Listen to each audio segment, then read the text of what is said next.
Kita buka dengan informasi pertama, Saudara. Meski di Provinsi Aceh belum ditemukan kasus penyebaran virus corona positif, PLT Gubernur Aceh telah menginstruksikan agar kegiatan belajar mengajar tingkat SMA agar dihentikan sejak Senin hingga 2 pekan mendatang. Presiden Joko Widodo telah menetapkan wabah virus corona sebagai bencana nasional non-alam di Indonesia, serta menginstruksi agar pemerintah di daerah untuk segera mengambil langkah antisipasi penyebaran virus corona.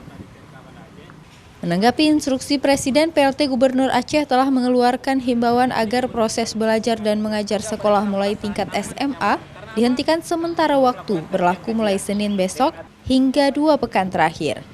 Namun, pemerintah Kota Banda Aceh hingga kini belum mengeluarkan himbauan resmi untuk aktivitas belajar mengajar sekolah mulai tingkat PAUD hingga SMP. Sehingga Dewan Perwakilan Rakyat Kota atau DPRK Banda Aceh mendesak wali kota segera mengambil langkah mengikuti sesuai dengan instruksi PLT Gubernur untuk meliburkan sekolah. Kami meminta kepada Wali Kota Banda Aceh untuk menginstruksikan Dinas Pendidikan dan Kebudayaan Kota Banda Aceh untuk bisa meliburkan sekolah-sekolah yang ada di Banda Aceh mulai besok. Kenapa? Karena kami menerima banyak masukan dari para orang tua murid atau siswa, para guru, para kepala sekolah, para komite sekolah, dan juga dari anggota Dewan sebagai wakil masyarakat Kota Banda Aceh yang mendesak agar segera diliburkan sekolah mengikuti instruksi Presiden dan juga PLT Gubernur. Dewan Perwakilan Rakyat Kota atau DPRK Banda Aceh juga mendesak wali kota untuk segera memasang alat pendeteksi suhu tubuh di seluruh perkantoran pemerintah setempat.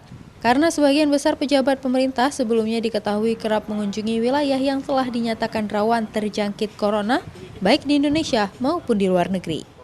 Ketua DPRK Kota Banda Aceh, Faridnya Umar, juga meminta wali kota untuk segera melengkapi alat pelindung diri kepada petugas medis di rumah sakit yang ada di Kota Banda Aceh.